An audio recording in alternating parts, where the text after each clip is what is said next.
প্রথম আলোর যে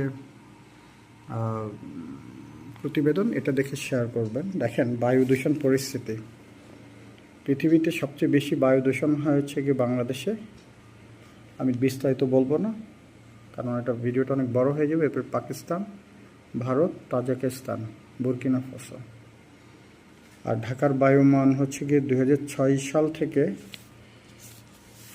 এটা একটু লাইট দেই, 2006 সাল থেকে পরিস্থিতিটা খারাপের দিকে যাচ্ছে। আর ঢাকার বায়ু দূষণের উৎসগুলো তো লেখাই আছে, যে এই যে নির্মাণ কাজ, আমি জানি না ভিডিওটা কেন ক্লিয়ার আসতেছে না। নির্মাণ কাজ,